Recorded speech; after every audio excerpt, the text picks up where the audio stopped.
Hola, muy buenas tardes. Muchas gracias por acompañarnos el día de hoy en nuestro primer webinar titulado Geomarketing, ¿qué es y para qué sirve? Le comparto la palabra a mi compañero Roberto Varillas para que nos pueda auxiliar con las indicaciones pertinentes para la sesión del día de hoy. Gracias, Nicolás. Pues buenas tardes a todos. Bienvenidos a nuestro webinar sobre geomarketing que será presentada por Nicolás Lemus. Nicolás es geógrafo egresado de la UNAM y lleva 6 años colaborando en Asertiva como analista de mercados y en específico en el área de geomarketing. La duración aproximada de este webinar será de 40 minutos. Al término de la presentación contaremos con un espacio para preguntas y respuestas y pueden formular sus preguntas desde el chat que se encuentra del lado derecho de su pantalla. Les sugerimos usar la pestaña Private Chat para este fin y les recordamos que, bueno, podemos tener ruido ambiental tales como sonidos de mascotas o niños pequeños durante la emisión, ya que estamos transmitiendo desde nuestros hogares. Y bueno, sin más preámbulo, le cedo la palabra a nuestro ponente. Gracias, Roberto. Muy bien, demos comienzo a la presentación de hoy. Muchos hemos escuchado sobre qué es el geomarketing, pero pocos hemos ahondado en la materia, por lo que tenemos tal vez una vaga idea de lo que es, cuando realmente puede ser algo muy diferente a lo que el geomarketing nos puede ayudar en nuestro trabajo dentro de investigación de mercados.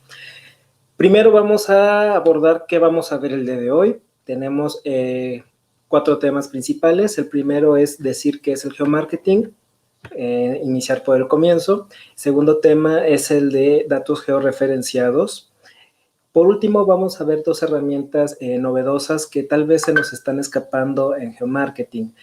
Una es el uso de los drones a través de la toma y captura de fotografía aérea. Y por último, vamos a cerrar con la fotointerpretación de imágenes tanto satelitales como aéreas. Por último, pasaremos a nuestra sección de preguntas y respuestas. Muy bien, vamos a irnos en esta primera parte quizás un poco rápido, ya que simplemente definir todos los verdaderos alcances, paradigmas de lo que es el geomarketing nos da para un curso completo. El geomarketing es la unión de 2 disciplinas muy importantes. Una es la geografía, que es una ciencia social. Es esa ciencia que responde los dóndes. Es aquella que va a estudiar todo aquello que el hombre haga en el espacio, que el consumidor haga en el mercado.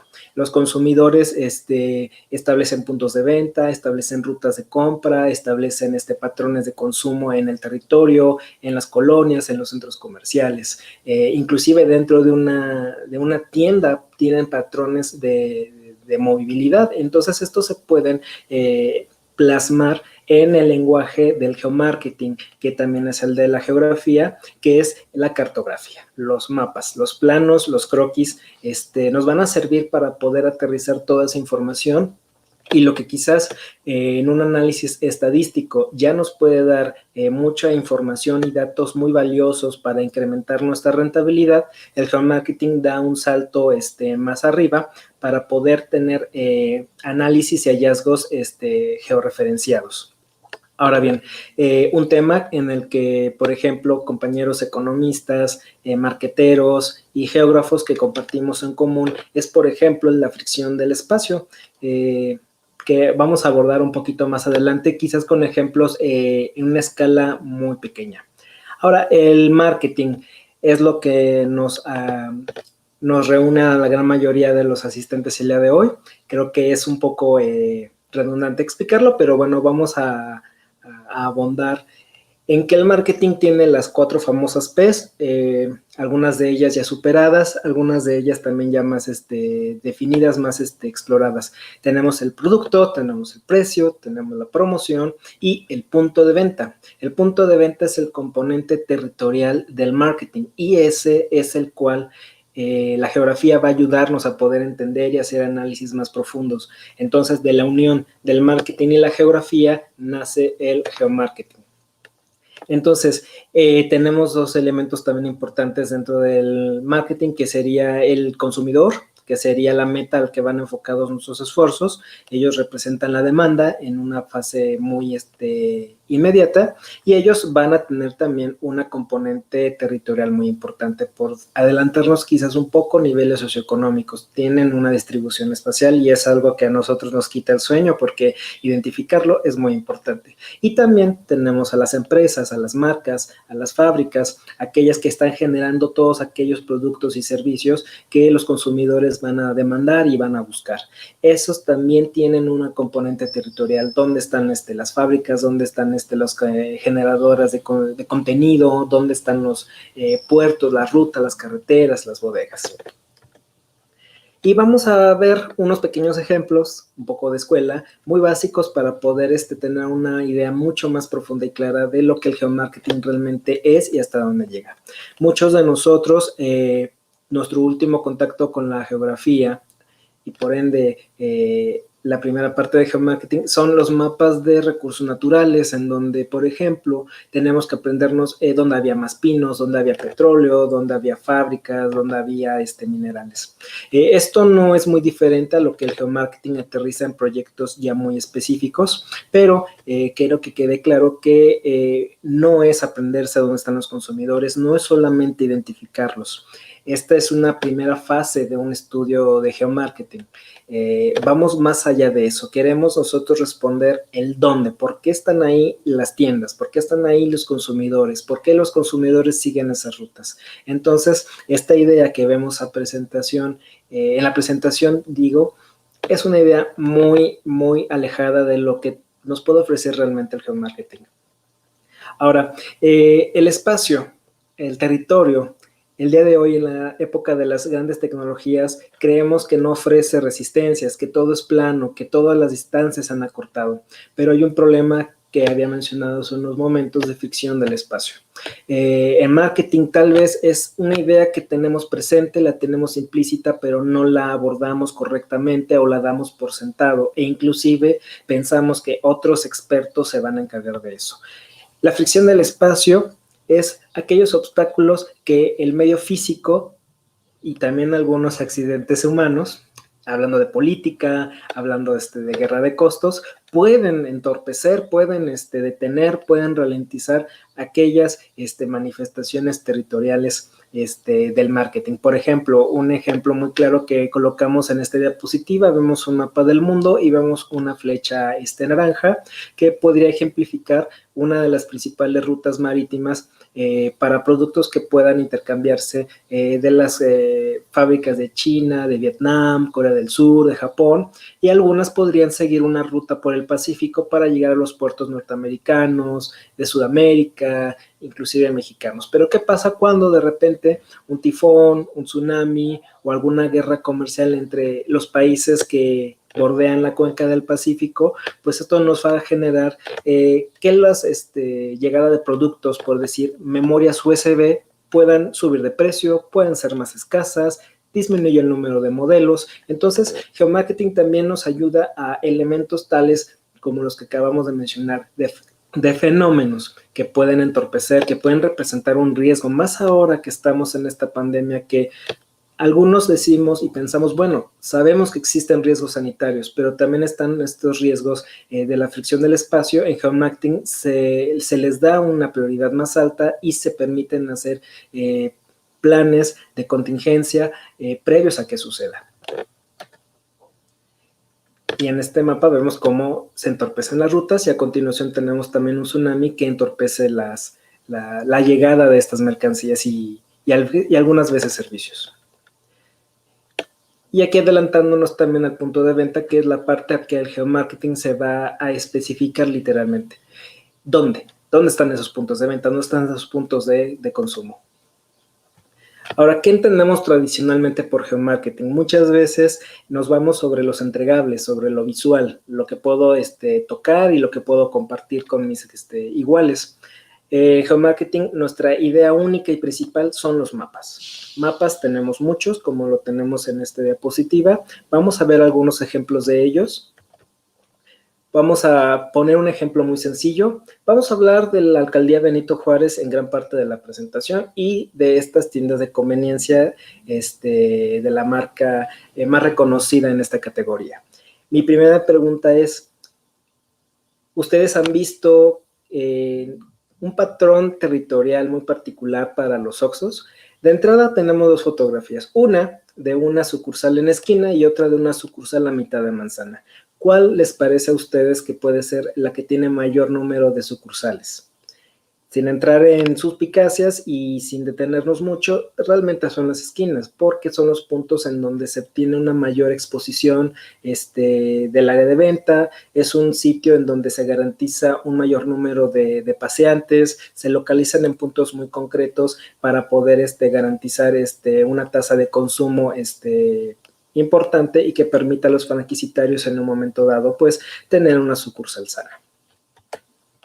Entonces, estamos viendo la siguiente diapositiva, un primer ejemplo de la cartografía de los mapas, que es el lenguaje del geomarketing. Estos puntos, la alcaldía, son las sucursales de esta cadena de conveniencia.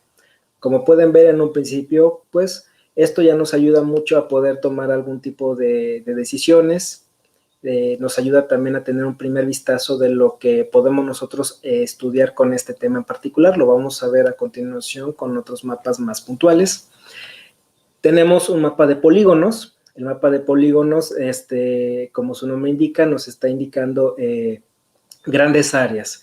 Áreas definidas, y en esta imagen estamos viendo las AGEPs, que es una de las unidades territoriales en la cual INEGI administra el levantamiento de información, y también es una unidad en la cual nosotros podemos acceder a datos públicos. Son muy importantes para muchos de nuestros acompañantes el día de hoy en la ponencia, porque son las que utilizamos en muchas ocasiones para poder llevar a cabo estudios de mercado. Para más información al respecto, el día de ayer en nuestro blog hablamos un poco al respecto de las AGEPs. También tenemos otro ejemplo de polígonos, en este caso ya con diferentes tipos de color cada una, porque resalta una característica. Este es un ejemplo de nuestro modelo de asignación de niveles socioeconómicos predominantes por manzana en la alcaldía Benito Juárez. Como pueden ver, esto simplemente nos puede también ayudar a entender realmente dónde está la distribución de aquellos niveles socioeconómicos que estamos buscando en un momento dado, y poder enfocar ahí nuestros esfuerzos, tanto de marketing como de estudios de mercado, para no desperdiciar tiempo y recursos, abarcando toda un área geográfica, cuando podríamos especificarnos en ciertas manzanas o en ciertas AGEPs que son realmente las de nuestro interés. Y de polilíneas es otra especie de mapa, aquí acompañado con el mapa de puntos, que se pueden mezclar en una misma estampa, en un mismo mapa. Las líneas rojas nos están marcando acumulado de rutas de transporte concesionado. Como pueden ver en una primera oportunidad, una mayor parte de los puntos de estas tiendas de conveniencia van muy emparejadas, van muy en búsqueda de estas rutas donde podemos tener una mayor cantidad de flujo de personas. Y para terminar con los ejemplos, este es otro mapa compuesto. Tenemos también los puntos de las tiendas de conveniencia, más los polígonos de Boroni. Hemos algunos escuchado de ellos. Estos polígonos se calculan mediante el área de influencia inmediata que pueda tener un punto dentro de un conjunto de otros puntos de su misma naturaleza. Entonces, cada área que tiene cada punto nos está indicando el área de influencia directa e inmediata, obviando algunas fronteras artificiales, que es otro tema muy interesante a tratar dentro del geomarketing. Y el mapa de calor, que también es otro producto muy conocido, donde tenemos en colores rojos una mayor concentración. Aquí podemos también tomar un primer vistazo, una primera fotografía para tomar decisiones en el territorio. ¿Cómo ha evolucionado el geomarketing? Bueno, el estudio del mercado y la geografía como un conjunto tienen dos paradigmas. En algún momento se traslapan en el tiempo. El siglo pasado, simplemente en nuestro país, hablando de este lugar en particular, tuvimos el paradigma dominado por el sector público. en el cual las instituciones de gobierno son aquellas que tienen casi el monopolio de la generación de datos geográficos y estadísticos con los que se podía trabajar. En el siglo pasado, antes de tener el salto a las nuevas tecnologías, se tenían que consultar libros muy gordos, libros muy pesados, en donde la búsqueda de la información era algo torpe, era algo lenta, y además había que ir a puntos muy específicos para adquirir estas bases de datos, adquirir fotografías aéreas. Ahora bien, también es la época en la que los mapas, la cartografía se hacía mediante las fotografías capturadas en vehículos con tripulación, con unas cámaras muy pesadas, muy costosas y que restringían el acceso a esta información. Ahora, llega el siglo XXI y afortunadamente ya las empresas del ámbito privado empiezan a poder acceder con una mayor rapidez y profundidad a las herramientas de geomarketing, de geografía. En este caso tenemos los sistemas de información geográfica que ayudaron a que varias agencias, a varios clientes pudieran generar sus propios mapas y análisis territoriales. Es la época en la que también es posible hacer levantamientos de fotografía aérea mediante drones, que no son más que vehículos aéreos no tripulados. En nuestra situación, muchos de ellos los concebimos más como juguetes, pero tenemos un segmento de drones profesionales que se encargan para productos más serios, como lo puede ser levantar fotografías aéreas con validez georreferenciada válida. Ahora bien, hemos hablado de qué es el geomarketing, que es la unión de geografía y marketing, pero ¿de qué se nutre? ¿Qué es lo que necesita? Así como el marketing, la estadística y otras áreas ocupan de datos sistematizados y válidos para poder funcionar en geomarketing, no es muy diferente. En geomarketing ocupamos los datos georreferenciados. ¿Qué son los datos georreferenciados? En términos muy generales, son todos aquellos registros que tienen un campo que permita saber en dónde se encuentra dentro del territorio. En términos muy sencillos, con una componente X y Y, en un momento dado puede ser longitud y latitud, hay otras formas de definir la ubicación de un punto, una línea, un polígono, nosotros ya tendríamos datos georreferenciados. Ahora bien, la materia prima que nosotros ocupamos en muchas ocasiones, dado el alcance de nuestros estudios y proyectos que muchas veces son a nivel nacional o estatal, recurrimos a las fuentes públicas, ya que son las que tienen una mayor base de datos disponibles tanto de forma pública y accesible, y además que tienen cobertura sobre todo el territorio. Ahora bien, hablando de base de datos georreferenciadas, los principales productos con los que contamos a través del sector público son el Censo de Población y Vivienda, el Directorio Estadístico Nacional de Unidades Económicas y el Marco Geoestadístico. Los datos oficiales, esto a algunos ya les está empezando a llamar un poco la atención porque tenemos varias posturas dentro del marketing respecto a su uso y validez. Tenemos desde los que están completamente negados a usar estas bases de datos y los que son usados de forma muy abundante porque confían en ellos. Vamos a hablar de los pros y los contras. ¿Qué pros tiene utilizar bases de datos georreferenciadas de gobierno o del sector público? Bueno, de entrada, estas bases de datos nos están dando una cobertura nacional. Muchas empresas, muchas agencias de marketing les cuesta trabajo acceder o generar de forma autónoma estas bases de datos, inclusive mediante muestreos. Nuestra experiencia nos ha enseñado que nos sobran dedos de una mano para saber qué empresas podrían ofrecer información propia con este grado de representación nacional, pero los datos públicos en la gran mayoría de los casos ofrece esta cobertura, que no es menor.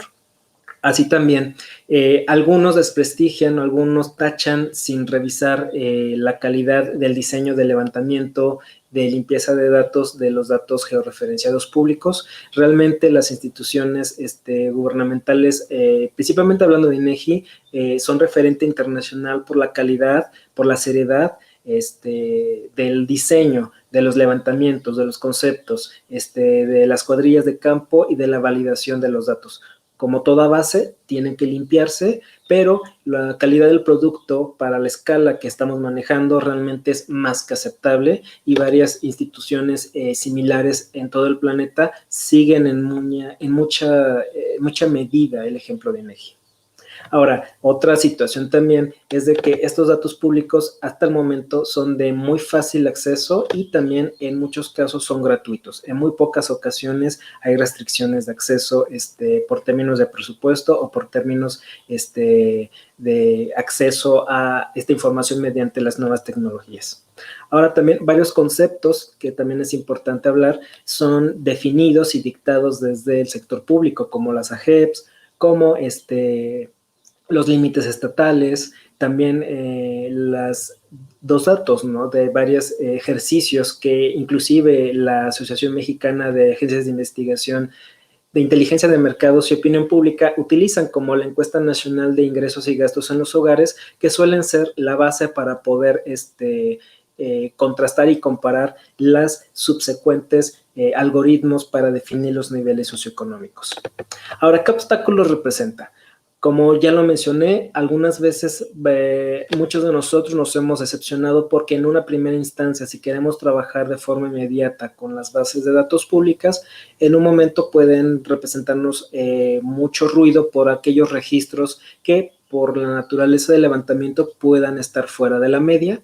Esto se arregla en un análisis previo, eliminando los registros sucios que tienen todas las bases de datos. Esto es algo que no se nos debería de olvidar.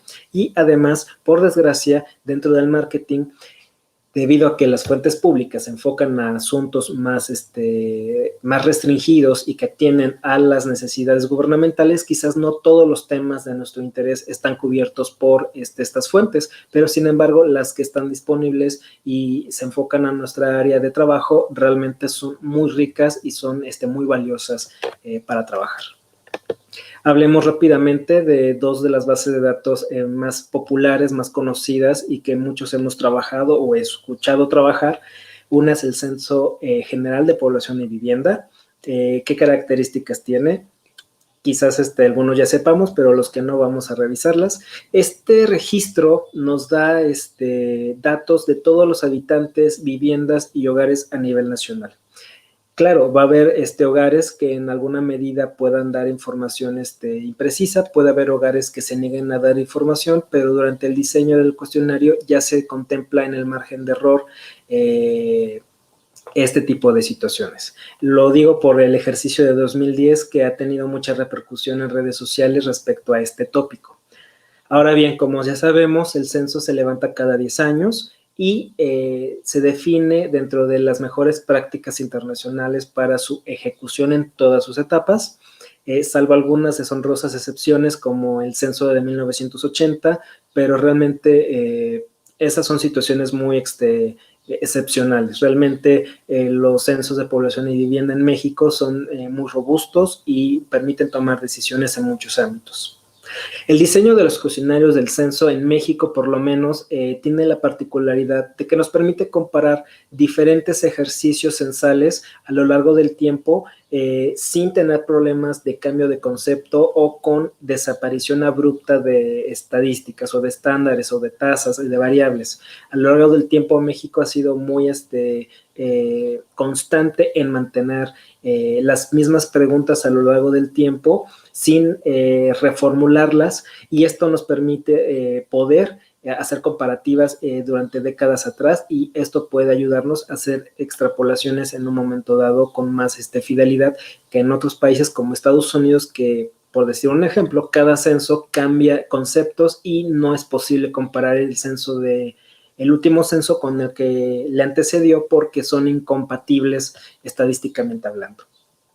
Nos permite también el censo tener un panorama muy somero, pero general, de la situación, de la fotografía que tenía la población nacional al momento del levantamiento. Aunque se pueden meter más preguntas, algunos sectores abogan porque el sector público introduzca más preguntas.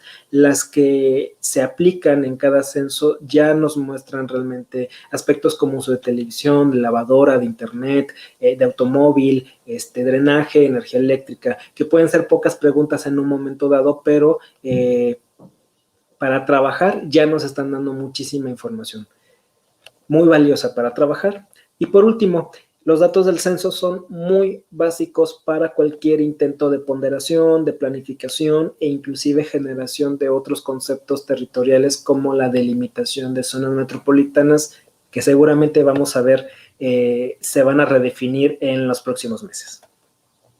Un ejemplo muy sencillo, siguiendo el ejemplo de la alcaldía Benito Juárez, tenemos este pequeño mapa por manzana de hogares con acceso a internet en 2010, que es el último censo que tenemos público.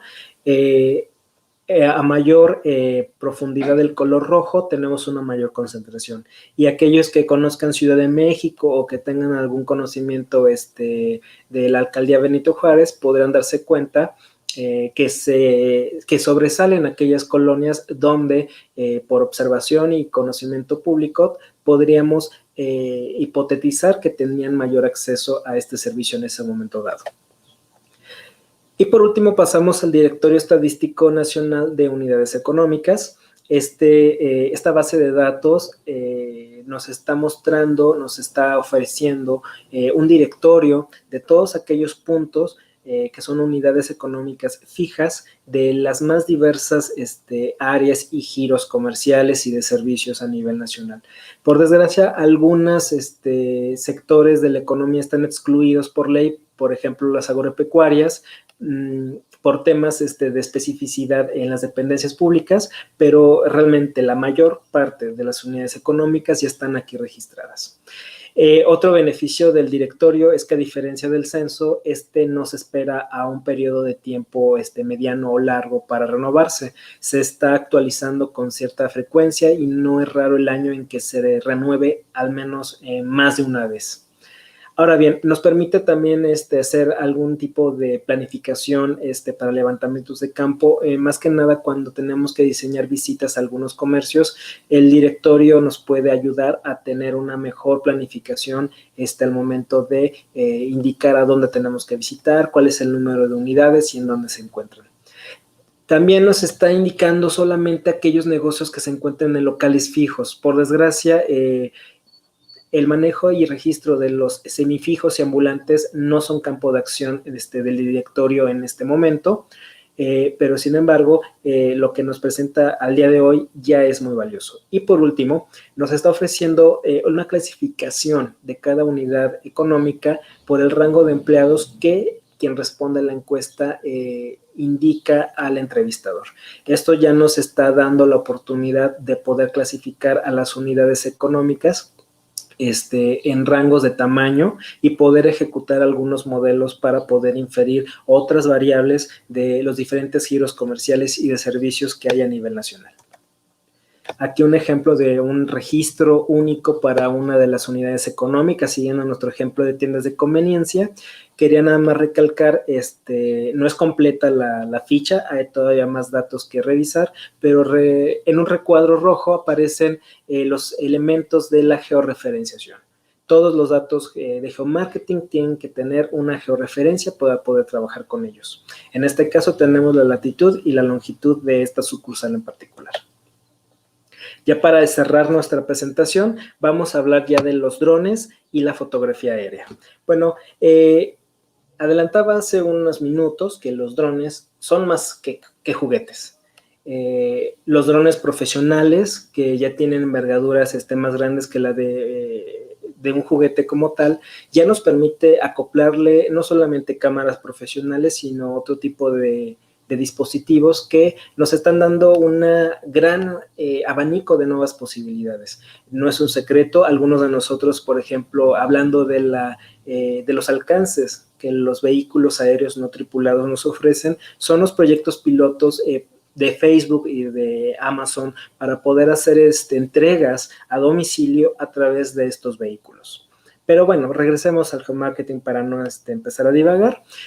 Los drones nos están ofreciendo la oportunidad de llevar a cabo estudios de levantamiento muy cortos, ya que para hacer un mapa o un levantamiento fotográfico de algunas áreas en particular son muchísimo más prontas de hacer con un dron que con una flotilla de personas. Y una flotilla de personas en un momento dado podrían tener muchas dificultades al momento de ejecutar una ruta de campo que la que pudiera tener un dron.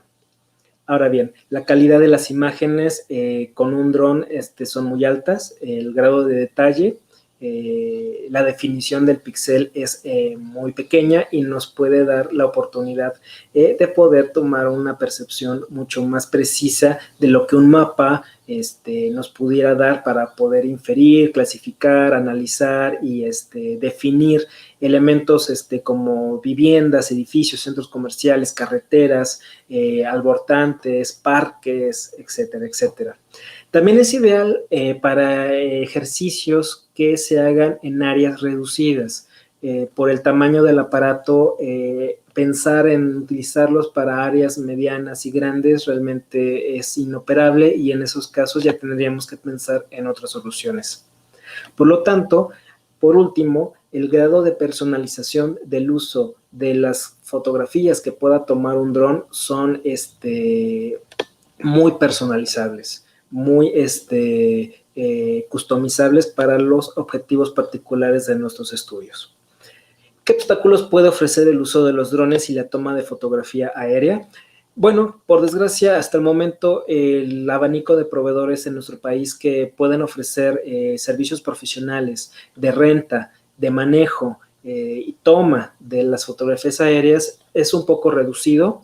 Entonces, es complicado poder hacer comparaciones o poder encontrar un número pues nutrido de personas y empresas que nos puedan ofrecer estos servicios.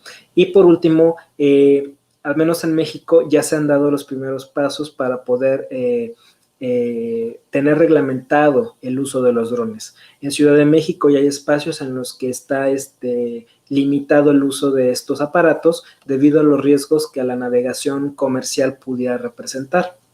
Entonces también están los casos de colonias residenciales o algunas áreas estratégicas donde también no sería buena idea volar este tipo de vehículos por las consecuencias legales e implícitas que pudiera representar. Y por último, habíamos hablado que los drones son buenos para poder tomar fotografía aérea. Bueno, desde arriba muchas cosas se ven de forma muy diferente a lo que se puede ver en planta.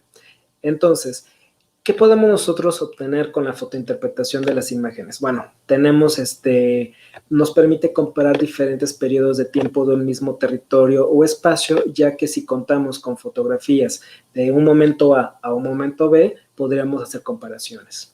También es más barato que llevar a cabo un censo o un levantamiento de campo con cuadrillas. Uno sabe que las encuestas en campo o levantamiento de censos tienen un costo elevado para nuestras empresas debido al número de personal que tenemos como ver en campo para obtener la información. Los drones en algunos casos son una alternativa para este tipo de levantamientos. Ahora bien, con las fotografías aéreas también es posible hacer cartografía temática a través de sus datos de forma muy directa, o inclusive se pueden asignar valores de georreferencia a la misma foto y poderla presentar con las mismas características de un mapa como producto final o intermedio en el análisis de geomarketing. Y también nos permite abordar aquellos lugares en los que cuando queremos hacer un levantamiento con personal de campo es de difícil o imposible acceso porque puede tratarse de lugares de reciente creación o lugares de acceso restringido. Entonces, es una salida, es una oportunidad que nos ofrece el geomarketing con estas herramientas nuevas para poder abordar estos sitios que ahora, que son los que están creciendo más y son nuevos, no disponemos de datos todavía de acceso libre y que queremos conocer para tomar las mejores decisiones. ¿Qué obstáculos tiene? Bueno, los costos y disponibilidad de las imágenes. Existen repositorios públicos, hay otras empresas que literalmente se dedican a la venta de imágenes satelitales. En caso de que no haya acceso a imágenes de acceso libre o acceso económico, varias de esas empresas podrían tener costos que pudieran escaparse del presupuesto. En la mayor parte de los casos no es la situación actual, más en las ciudades más importantes. También la disponibilidad de las imágenes. No todos los espacios pueden tener cobertura en los tiempos que queremos y los espacios que nosotros buscamos. Entonces estamos supeditados a la oferta que tengamos de imágenes. En este caso se pudiera resolver con levantamientos personalizados. Acceso a analistas de percepción remota. Esto ya es escaparnos un poco del home marketing y buscar a colegas ya de geografía o de ciencias de la Tierra que tienen una mayor experiencia y tiempo dedicado a interpretar correctamente lo que se puede ver en una fotografía y no confundir una cosa por otra. Y por último, la resolución de las imágenes. Que haya disponibilidad de ellas no significa que el grado de detalle de los píxeles nos permita llegar a la escala que buscamos. No es lo mismo que un píxel tenga una resolución de 20 centímetros, que es algo demasiado detallado, a que un píxel tenga una resolución de 2 metros. En este último caso, un píxel puede ser un coche y siendo un píxel un coche no se puede definir con ningún tipo de claridad. Cerrando, vamos a ver simplemente unos claros ejemplos de cómo estas herramientas en home marketing las podemos trabajar. Tenemos 2 fotografías. Trabajé ahorita ejemplos muy sencillos y de rápido acceso a los que todos podemos entrar en Google Earth. Hay otras plataformas, hay otros sistemas para poder trabajar, generar estas imágenes y también consultarlas. A la izquierda tenemos la imagen A. Estamos viendo una colonia en la ciudad de Querétaro de muy reciente creación. Corresponden a la imagen más reciente. Y como ustedes saben, existe la alternativa de Street View que nos permite ver, antes de soltar el objetivo, qué calles tienen cobertura para saber cómo se encuentran. Como pueden ver del lado derecho, no tenemos ninguna cobertura del carro de cámaras de Google Maps, por lo que no es posible inclusive meter a gente de campo a ingresar a esta colonia, por lo que los datos de este espacio en particular son muy necesitados. Y del lado derecho, en la fotografía B, es la imagen satelital del mismo mapa de la izquierda. Como pueden ver, el tamaño de este territorio, el número de casas que tiene es muy grande, pero conocer su caracterización es muy importante, muy valioso para algunas marcas, para algunas agencias.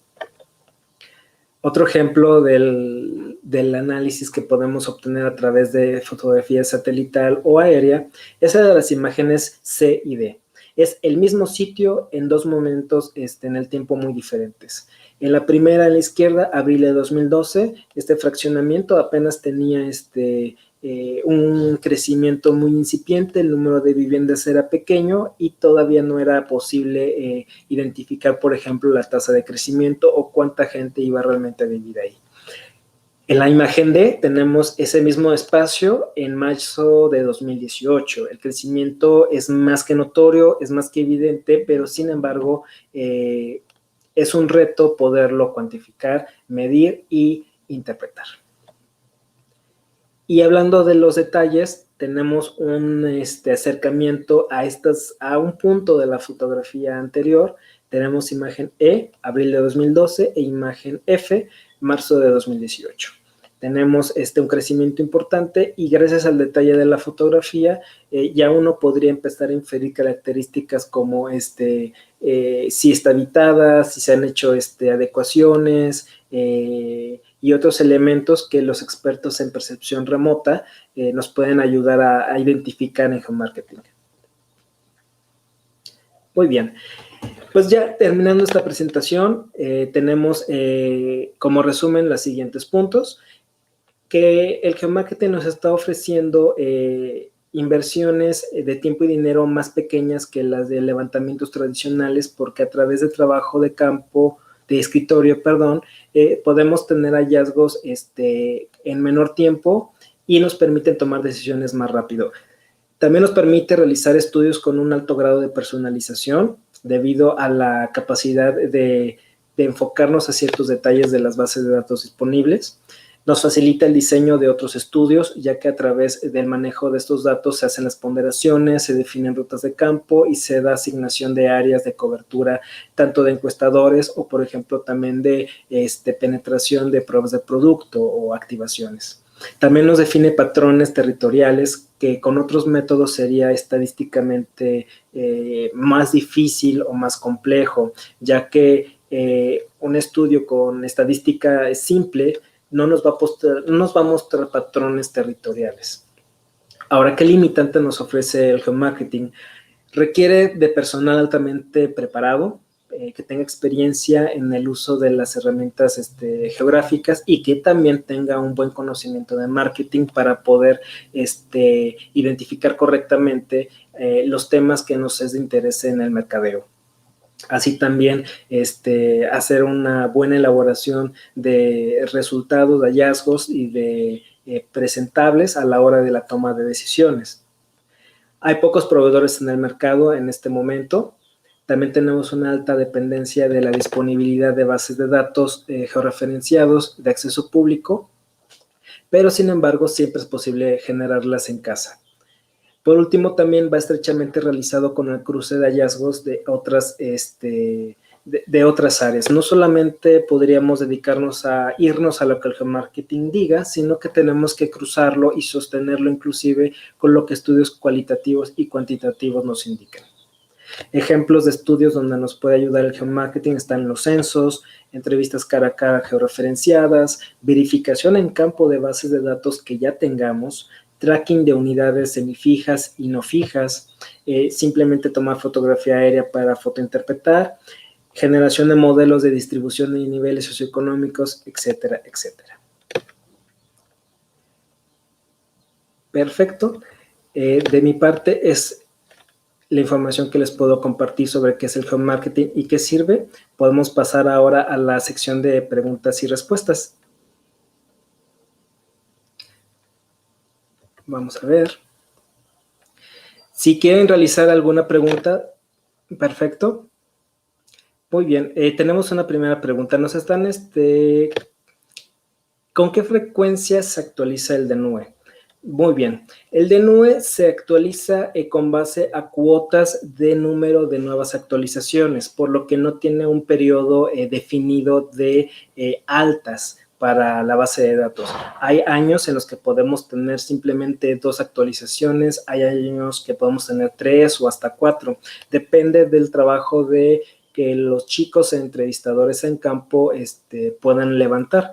El DNUE tiene quizás un problema adicional que quizás no mencioné en un momento dado, de que se depende mucho de que la unidad económica a la que el entrevistador va a levantar información esté dispuesta a darla. Entonces, no hay una periodicidad muy precisa o definida, sino que depende de una cuota. Cuando se llega a una cuota de nuevas unidades económicas registradas o actualizadas, se procede a una actualización del directorio y se pone a disposición del público a la mayor brevedad posible.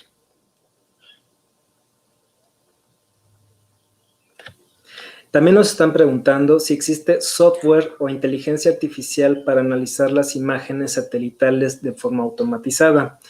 Claro, existen software con inteligencia artificial que se dedican a este tipo de análisis. Sin embargo, como son de muy reciente creación y en algunos casos todavía están en proceso de diseño, todavía son experimentales. Son muy costosos todavía y no están muy disponibles en nuestro país. Tengo entendido que una de las alternativas en el mercado es de una desarrolladora de software en Europa y en este momento está realizando sus primeros esfuerzos de penetración al mercado mexicano. Mi recomendación en este momento es de que se acuda con profesionales de carne y hueso todavía, ya que estos algoritmos que manejan los software todavía están en periodo de prueba, por lo que la tasa de oportunidad todavía es importante. Ahora, los fotointerpretadores humanos todavía en este momento ofrecen una mayor capacidad de analizar diferentes temas al mismo tiempo a que si yo analizo un algoritmo y a lo mejor se podría enfocar en un punto en particular. Por ejemplo, hay algoritmos para detectar accidentes o puntos muy específicos del terreno. Pueden ser, no sé, hablando de postes de luz, se enfoca análisis de postes de luz, análisis de árboles. No está muy enfocado todavía al geomarketing, sino que está muy especificado al análisis de elementos más físicos, más naturales. Entonces, nuestra sugerencia es contactar con analistas todavía humanos en este momento, en lo que se perfeccionan los algoritmos que nos permitan hacer estos análisis automatizados. Muy bien, ahora nos están preguntando que si hay fuentes públicas que nos proporcionen información de niveles socioeconómicos a nivel nacional. En este momento no es un objetivo de las fuentes públicas el definir niveles socioeconómicos, ya que no es su objetivo. Sin embargo, tenemos algunas proxies, algunos aproximadores. Tenemos organismos descentralizados que ofrecen estudios propios que nos dan, pero tasas de marginación no es lo mismo, se acercan un poco. INEGI no ofrece niveles socioeconómicos, ofrece datos de distribución de la población por deciles de ingreso, no es lo mismo tampoco. Lo que se ha hecho es que las agencias o los analistas que se acerquen con datos públicos a nivel socioeconómico tomen datos de bases que ya generan las mismas instituciones, trabajen con ellas, generen algoritmos propios con base a la regla MAI, por decir un ejemplo, y se generen nuevas informaciones. Pero de entrada, nivel socioeconómico no es un tema que el gobierno genere porque no es de su interés, no está obligado a generarlo, pero afortunadamente nos ofrece datos. Casi todos los datos que se necesitan en la fórmula de AMAI están disponibles para generar o correr ciertos modelos que nos acerquen a la distribución de nivel socioeconómico.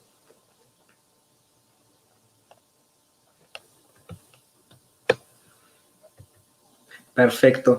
Hay más preguntas, pero el tiempo de nuestra presentación se ha terminado. No me queda más que agradecerles su compañía el día de hoy y les comparto en esta última diapositiva nuestras redes sociales, mi contacto por si quieren ahondar en el tema a través de correo electrónico para que podamos resolver más dudas que quedan un poco en el tintero. Le cedo la palabra a mi compañero Roberto Varillas para culminar la sesión de hoy. Pues muy interesante, Micho. Llegamos al término de la sesión de hoy. Les agradecemos mucho su asistencia y las preguntas que no se pudieron responder el día de hoy, bueno, serán contestadas posteriormente por nuestras redes sociales o en el canal de YouTube que tenemos actualmente. Este video está en el YouTube de Asertiva y los invitamos a estar pendientes de las redes sociales para futuros correos de los siguientes webinars. Muchas gracias y que tengan un excelente día por parte del equipo de Asertiva. Muchas gracias. Hasta luego.